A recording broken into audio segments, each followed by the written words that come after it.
Hello guys, myself Rishi Jain. Now in continuity with the previous topic, जो हमारी mainly discussion थी वो related with the potentiometer थी।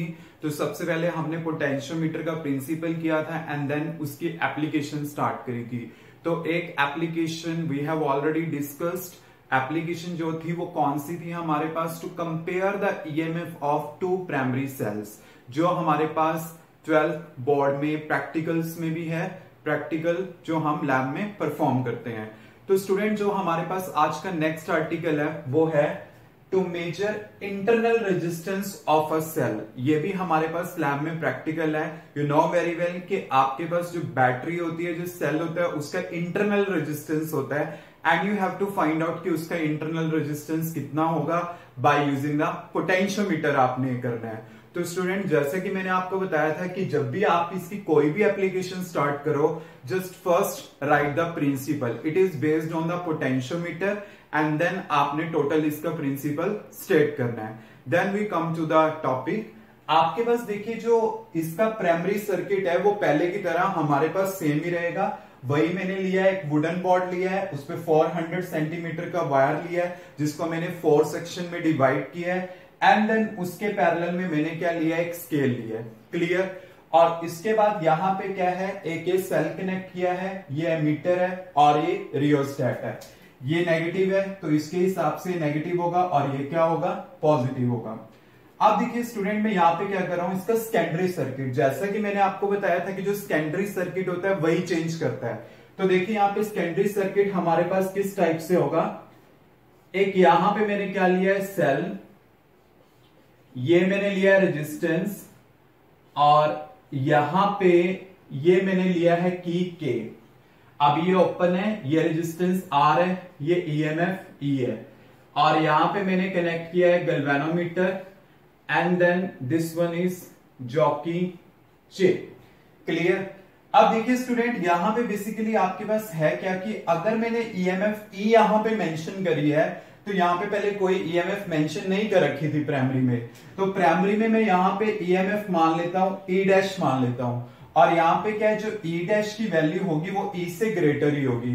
क्योंकि स्टूडेंट जब मैं कैलकुलेशन करूंगा ना तो ये ई इन्वॉल्व होगा कैलकुलेशन में, इसलिए मैंने यहाँ पे ई लिया है। बट अगर सपोज करो आप यहाँ पे ई लेना चाहते हो, ले सकते हो, कोई फर्क नहीं पड़ेगा। जस्ट ये होना चाहिए, इसकी जो वैल्यू होनी चाहिए इससे ज्यादा होनी चाहिए। जस्ट एक सिंबॉलिक रिप्रेजेंटेशन है, you can change it. But यहां पे मैंने ई डैश, यहाँ पे ई, तो थोड़ा कैलकुलेशन को इजी वे में लर्न करने के लिए मैंने ई को यहां पे लिया, ई डैश को यहां पे। But you have to remember कि ई डैश का वैल्यू ई से क्या रहेगा, हमेशा ग्रेटर रहेगा। अब देखिए आपके पास है क्या इस प्रैक्टिकल में, ये जो मेरे पास है एक प्राइमरी सेल ही है, जो हम लैब में प्रैक्टिकल परफॉर्म करते हैं तो प्राइमरी सेल लेते हैं। तो सबसे पहले क्या है, की ओपन है। अगर की ओपन है तो ये रेजिस्टेंस इंट्रोड्यूस नहीं होगा। तो ओनली क्या इंट्रोड्यूस होगा मेरे पास, ओनली ये सेल इंट्रोड्यूस होगा और एक गैल्वेनोमीटर है। Then I have to move the jockey on the wire.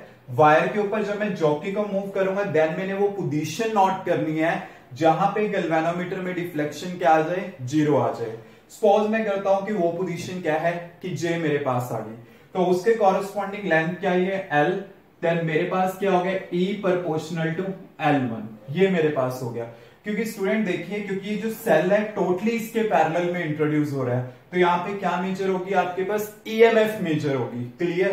But अगर मैं इस की के को क्लोज कर देता हूं, अगर मैं की के को क्लोज कर देता हूं तो इसका मतलब क्या है कि ये सेल इसके सेल रेजिस्टेंस के साथ इंट्रोड्यूस हो गया। तो अगर वो रेजिस्टेंस के साथ इंट्रोड्यूस हो जाता है तो एक तरह से सर्किट क्या हो गया, टोटली क्लोज सर्किट हो गया। और अगर आपने टर्मिनल पोटेंशियल डिफरेंस का कॉन्सेप्ट ध्यान से किया है तो आपको ये चीज याद होगी, अगर ये रेजिस्टेंस इसके साथ पैरेलल में इंट्रोड्यूस हो गया देन ये क्या मेजर करेगा, ये ईएमएफ नहीं मेजर करेगा। अब पोटेंशियल जो है वो पहले के कंपैरेटिवली कम मेजर होगा, तो आपके पास क्या होगा, यहाँ पे वी मेजर होगा। तो उसके कॉरेस्पॉन्डिंग में मान लेता हूं कि अनदर लेंथ मेरे पास क्या है, लेट इट बी दिस, कि वो जे डैश पोजीशन को कॉरेस्पॉन्ड करता है। मतलब जब की के को क्लोज किया देन मैंने इसको इसके ऊपर मूव कराना है, then I have to note the position जहां पे गैल्वेनोमीटर में डिफ्लेक्शन क्या आएगी, 0 आएगी। तो वो पोजीशन जे डैश है। तो यहां पे मेरे पास क्या आ गया फिर, V प्रोपोर्शनल टू L2 आ गया, ये आपके पास इक्वेशन आ जाएगी। क्योंकि याद रखना सेल जब ओपन था मींस जब की ओपन था तो आपके पास ओनली ये सेल इंट्रोड्यूस होगा, देन क्या होगा E प्रोपोर्शनल टू L1, और जब आप इसको क्लोज कर दोगे तो ये R इंट्रोड्यूस हो जाएगा, जिसकी वजह से क्या होगा V मेजर होगा एक अनदर लेंथ पे। तो आपके पास यहां पे क्या आ जाएगा E by V equal to L1 by L2, तो रेशियो मेरे पास ये आ गई। अब हमें रिलेशन का पता है इंटरनल रेजिस्टेंस जो होता है वो E by V minus 1 into capital R होता है, ये हमारे पास होता है, ये रिलेशन हमें ऑलरेडी पता है। अब E बाय V मेरे पास आ गया तो यहां पे मैं पुट कर दूंगा, तो यहां पे क्या आ जाएगा L1 by L2 minus 1 into capital R, ये मेरे पास आंसर आ जाएगा। मींस प्रैक्टिकली जो हम फार्मूला यूज करते हैं वो ये यूज करते हैं, क्योंकि प्रैक्टिकली हमें इन चीजों के बारे में पता होता है, क्योंकि लेंथ दोनों में फिजिकली नोट कर लूंगा और R मेरे पास क्या है रेजिस्टेंस है, रेजिस्टेंस का मुझे पता होगा। क्यों, यहां पे जितना मैं रेजिस्टेंस बॉक्स की हेल्प से इंट्रोड्यूस करूंगा वो वैल्यू मुझे पता होगी, वो मैंने इंट्रोड्यूस कर लेनी है, then I have to substitute the value, और उसके बाद मेरे पास क्या आ जाएगा यहाँ पे इंटरनल रेजिस्टेंस आ जाएगा। But you have to learn the concept कि अगर अकेला सेल है तो E, और अगर ये रेजिस्टेंस इंट्रोड्यूस कर दिया मतलब E K को मैंने क्लोज कर दिया, देन आपके पास क्या होगा यहाँ पे V मेजर होगा, उसके बाद डिवीजन, देन आपके पास ये आ जाएगा। बट आपने इसका प्रिंसिपल जरूर मेंशन करना है। Clear students, I think easy है आर्टिकल और इजी वे में हो भी सकता है। तो नेक्स्ट वीडियो में हम इसकी नेक्स्ट एप्लीकेशन डिस्कस करेंगे।